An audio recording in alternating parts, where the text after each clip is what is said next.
हाँ तो स्टूडेंट्स, हम आज बात करेंगे फोटोसिंथेसिस इन हायर प्लांट्स।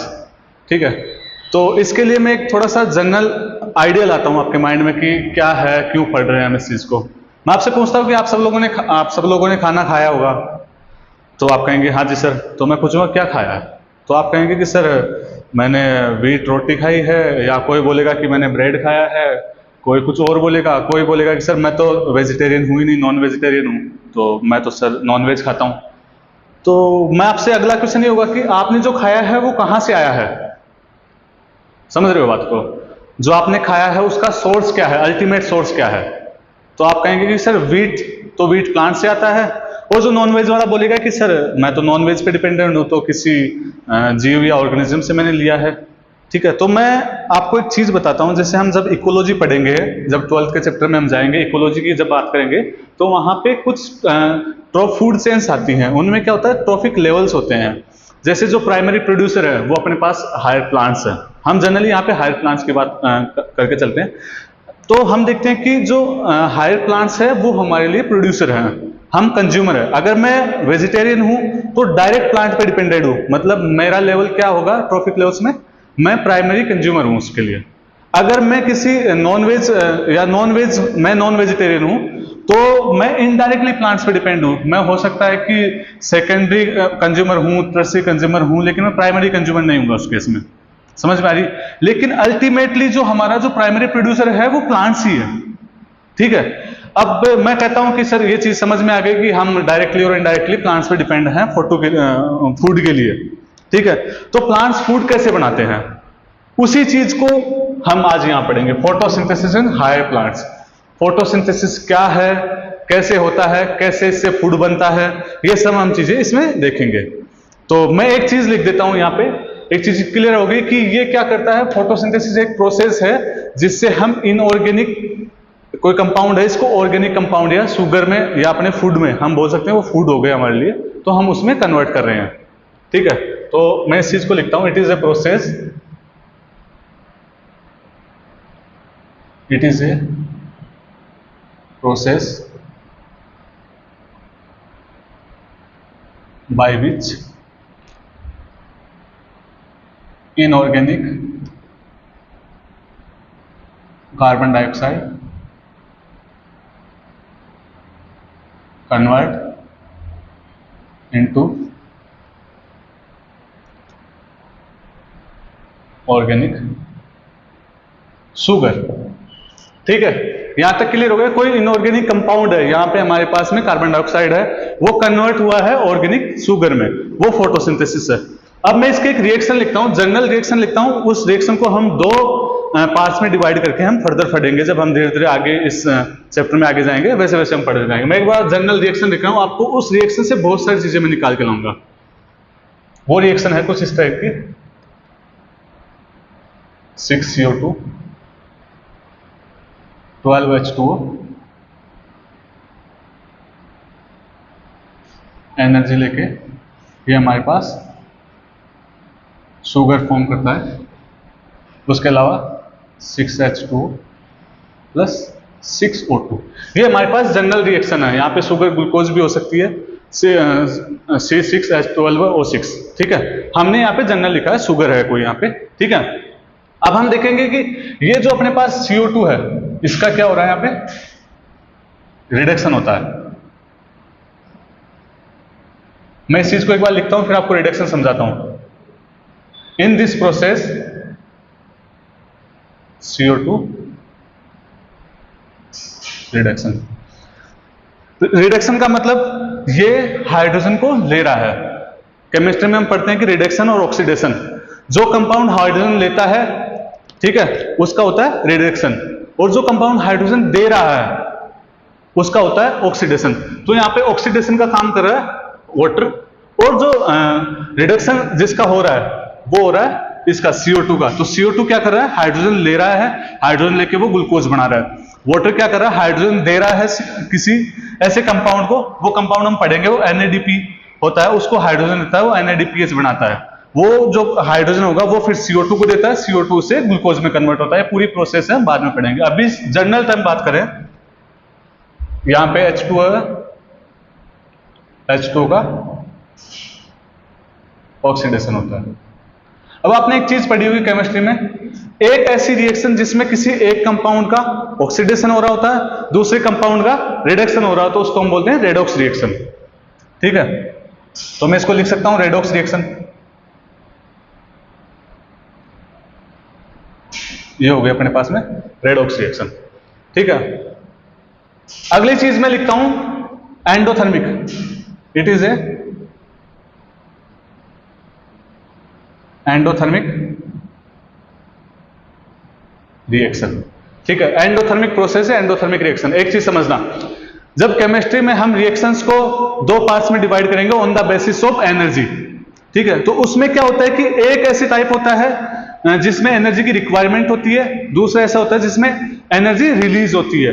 तो जिसमें एनर्जी रिलीज हो रही है वो एक्सोथर्मिक हो गई, जिसमें एनर्जी की रिक्वायरमेंट हुई वो एंडोथर्मिक। यहां पे क्या हो रहा है, एंडोथर्मिक रिएक्शन का मतलब समझना, जैसे मैं इधर से एक चीज को पकड़ के लाया, एक चीज को इधर से पकड़ के लाया, उन दोनों को मिलाया, तो मैं उसको लाने के लिए मेरे को एनर्जी लगाना पड़ रहा है। मैं उसको खींच के ला रहा हूं, इधर से भी इसको खींच के ला रहा हूं, मैं इन दोनों को जोड़ रहा हूं आपस में, तो जोड़ने के लिए मेरे को एनर्जी रिक्वायरमेंट है। यहां क्या हो रहा है अपने पास में, यहां पे जो अपने पास CO2 है वो शुगर में कन्वर्ट हो रही है, शुगर में कन्वर्ट हो रही है, मतलब उसको एनर्जी चाहिए, वो कहीं से एनर्जी लाया है, उसने बॉन्ड्स बनाए हैं। एनर्जी बेसिकली बॉन्ड्स में फॉर्म होती है, बॉन्ड्स के अंदर स्टोर रहती है। जैसे अगर मैं किसी ये जो कंपाउंड है, जैसे मान लो O2 है, O2 को मैं तोड़ता हूं, दोनों को ऑक्सीजन को अलग करता हूं, इसको अलग करता हूं, तो ये बॉन्ड तोड़ दिया, बॉन्ड तोड़ते इसमें एनर्जी रिलीज हुई, तो ये एक्सोथर्मिक प्रोसेस हो गई।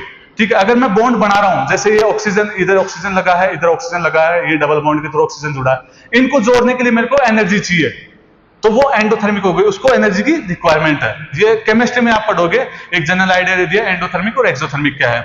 तो यहाँ पे जो फोटोसिंथेसिस रिएक्शन है वो होती है एंडोथर्मिक, उसको एनर्जी चाहिए। एनर्जी कहां से ले रहा है, वो सनलाइट से एनर्जी ले रहा है, सनलाइट से एनर्जी लेके वो एक केमिकल फॉर्म कर रहा है जिसको हम ग्लूकोज बोल रहे हैं। ठीक है, अगला एनसीईआरटी लिखती है it is a physiochemical reaction या physiochemical process. Physio chemical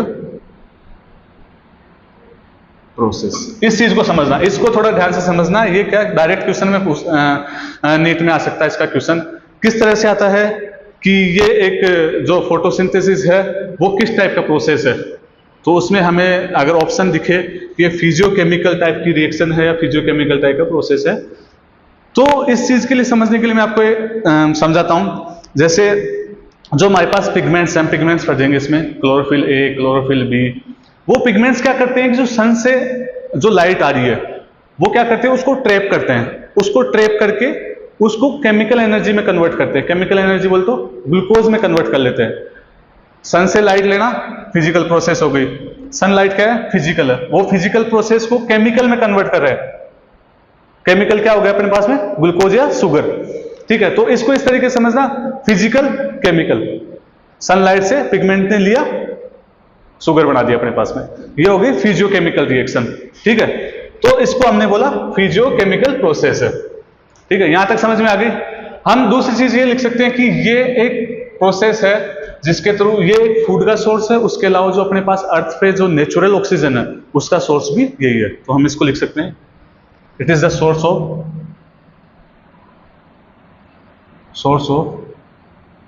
food and oxygen on the earth. ठीक है, ऑक्सीजन क्या होता है, जब लाइट रिएक्शन हम पढ़ेंगे वहां पे वाटर का हाइड्रोलाइसिस होता है या फोटो हाइड्रोलाइसिस, फोटोलाइसिस बोल दो। वहां क्या होता है, जब वाटर को फोटोलाइसिस होता है, वाटर टूटता है, ऑक्सीजन प्रोड्यूस होती है। ऑक्सीजन वहां बाई प्रोडक्ट होता है, अपने को वहां से सिर्फ हाइड्रोजन चाहिए होता है, ऑक्सीजन बाई प्रोडक्ट के रूप में रिलीज होकर स्टोमेटा से बाहर आ जाती है, वो अर्थ पे ऑक्सीजन का काम कर रही है। ठीक है, ये चीजें अपने को समझ में आ गई कि यहाँ पे एक इनऑर्गेनिक कंपाउंड है, वो कार्बन डाइऑक्साइड है, वो ग्लूकोज में कन्वर्ट हो रहा है। दूसरी हमने देखा कि CO2 का रिडक्शन होता है, CO2 किसी से हाइड्रोजन लेता है। जब हम H2O की बात करते हैं, H2O हाइड्रोजन दे रहा है तो इसका ऑक्सीडेशन हो रहा है। ये एंडोथर्मिक रिएक्शन होती है कि इसमें एनर्जी की रिक्वायरमेंट होती है, बॉन्ड्स को बनाने के लिए, ग्लूकोज का फॉर्म करने के लिए एनर्जी ले रहा है, एनर्जी सन से ले रहा है।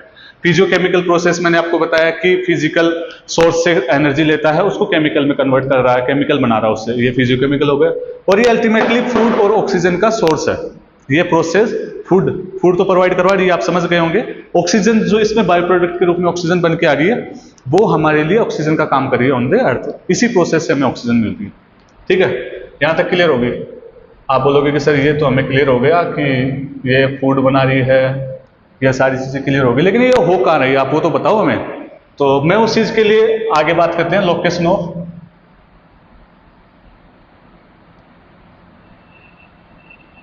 Of photo synthesis. ठीक है, हम अब बात करेंगे फोटोसिंथेसिस हो कहाँ रही है, ये जो रिएक्शन सब कुछ हो रहा है ये कहाँ हो रही है।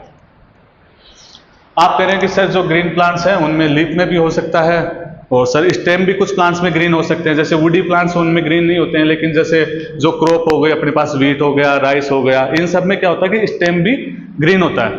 तो मैं कहता हूं कि हाँ दोनों में हो सकती है, स्टेम में भी हो सकती है फोटोसिंथेसिस, लीफ में भी हो सकती है। तो हम पहला देखते हैं स्टेम में। स्टेम में कहाँ होती है?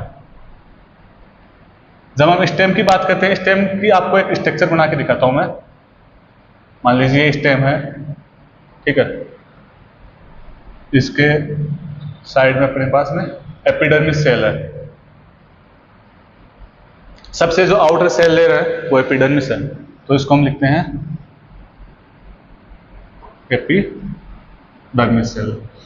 इसके अंदर जब देखते हैं तो यहाँ पे कुछ इस टाइप से सेल्स लगी होती हैं, ये हम एनाटॉमी में इस चीज के बारे में डिटेल डिस्कस करेंगे। ये क्या है? हाइपोडर्मिस। तो मैं यहाँ पे ये कहूंगा आपको, जो एपिडर्मिस सेल है वहां फोटोसिंथेसिस नहीं हो रहा होता है। जब हम अंदर जाते हैं स्टेम के, एपिडर्मिस के अंदर की साइड में, वहां हाइपोडर्मिस सेल मिलती है, वहां पे हमारे पास में फोटोसिंथेसिस मिलेगा, यहाँ पे फोटोसिंथेसिस नहीं होगा। क्लियर कट बात है यहाँ तक? अब मैं बात करता हूं लीफ की। दूसरी चीज अपन बात करते हैं लीफ की। जब लीफ के बारे में बात करते हैं तो ये एक छोटा सा डायग्राम बना के देता हूं आपको लीफ का। ये हमारे पास लीफ है। लीफ की जो लेयर है, यहाँ पे भी एपिडर्मिस सेल्स होती हैं। ये किसी ने मेरे को बताया था कि सर आप कॉर्नर कॉर्नर पे एपिडर्मिस बना दिए हो, कि इसका मतलब कॉर्नर पे ही होती है क्या एपिडर्मिस? मैं कहता हूँ कि ये पूरे सरफेस पे एपिडर्मिस सेल्स होती हैं। ये 2D डायग्राम इसलिए आपको कॉर्नर पे दिख रहा है सिर्फ, ठीक है। उसके बाद हम यहाँ पे मेसोफिल सेल बनाते हैं। लीफ में कुछ इस टाइप की सेल्स होती हैं, उनको हम बोलते हैं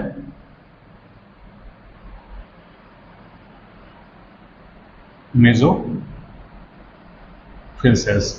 इन मेसोफिल सेल्स में क्लोरोप्लास्ट मिलता है। ऐसा नहीं है मेसोफिल में मिलता है, यहाँ पे स्टोमेटा होते हैं, जैसे मैं यहाँ पे लिख देता हूं स्टोमेटा।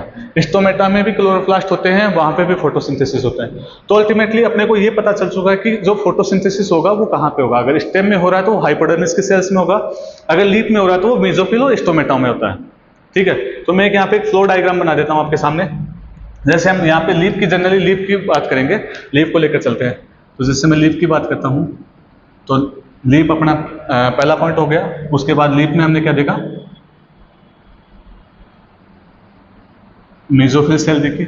मेसोफिल सेल में ऐसा क्या होगा कि वहां पे फोटोसिंथेसिस हो रहा है? मैं कहूंगा वहां क्लोरोप्लास्ट होगा। क्लोरोप्लास्ट की बात करते हैं अपन अभी।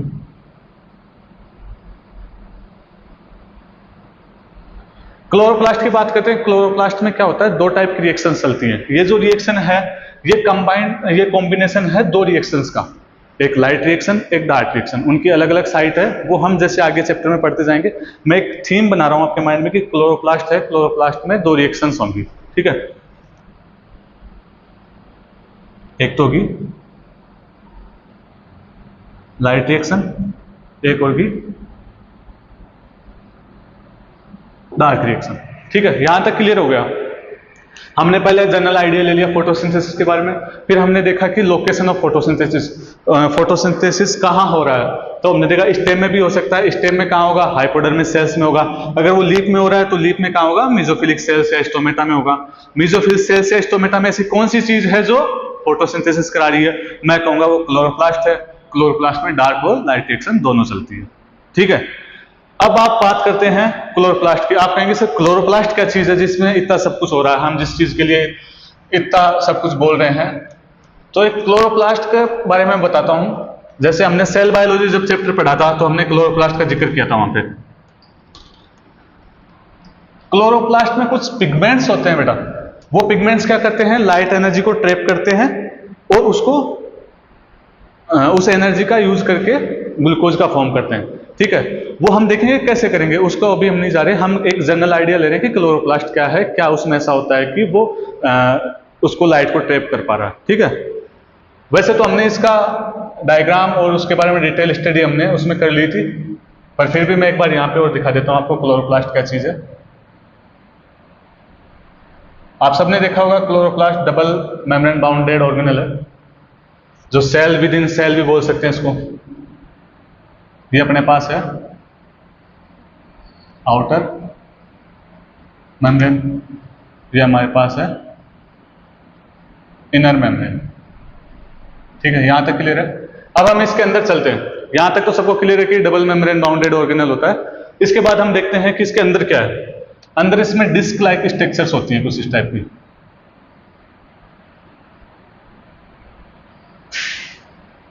ये कुछ डिस्क है जो आपस में इस टाइप से अटैच होती हैं एक दूसरे के साथ में।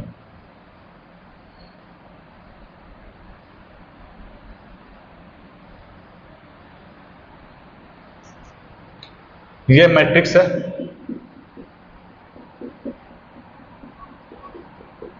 जिसको हम स्ट्रोमा बोलते हैं। इसमें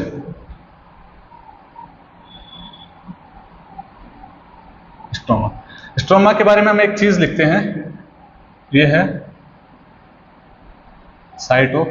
अभी सिर्फ याद रखने के लिए डार्क रिएक्शन। डार्क रिएक्शन क्या होती है, कैसे स्ट्रोमा में होती है, वो हम बाद में पढ़ेंगे।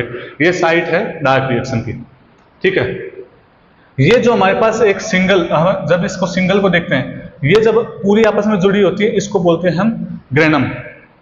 ठीक है, जब हम इस सिंगल की बात करते हैं इसको बोलते हैं थाइलेकोइड, और जब ये ग्रेनम में होती है तो इसको बोलते हैं ग्रेनल थाइलेकोइड। तो इसको मैं लिखता हूं यहां पे ग्रेनल थाइलेकोइड। ठीक है, ग्रेनल थाइलेकोइड में क्या होते हैं, कुछ पिगमेंट्स होते हैं। पिगमेंट्स की हम बात करेंगे, क्लोरोफिल ए होता है, क्लोरोफिल बी होता है, ज़ैंथोफिल होता है, कैरोटीन होता है, कैरोटीनॉइड होता है। तो इन सब चीजों की हम बात करेंगे बाद में। तो हम जैसे डार्क रिएक्शन की साइट स्ट्रोमा हो गई, उसी तरीके से जो ग्रेनल थाइलेकोइड होती है वो होती है लाइट रिएक्शन की साइट। ठीक है, जो थाइलेकोइड होता है वो साइट ऑफ, इसके बारे में हम लिख सकते हैं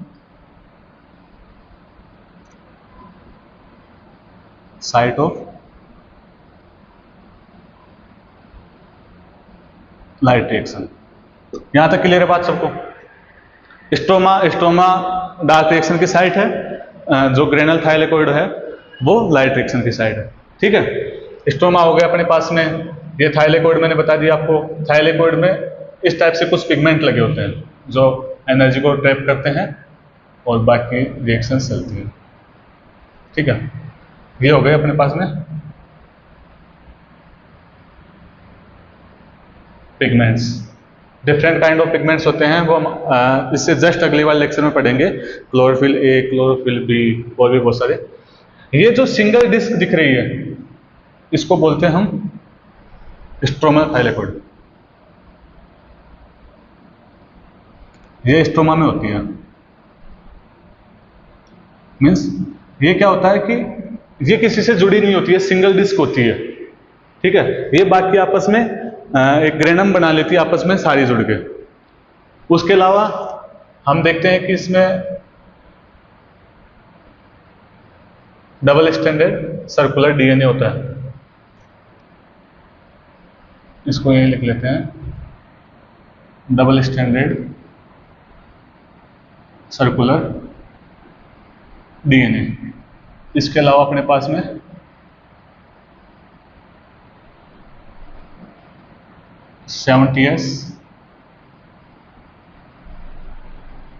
राइबोसोम। ये सब चीजें हमने सेल बायो में पढ़ ली है। मैं सिर्फ जस्ट मेंशन कर रहा हूं कि डबल स्टैंडर्ड सर्कुलर डीएनए क्या होता है, ये मैंने वहां बता दिया है।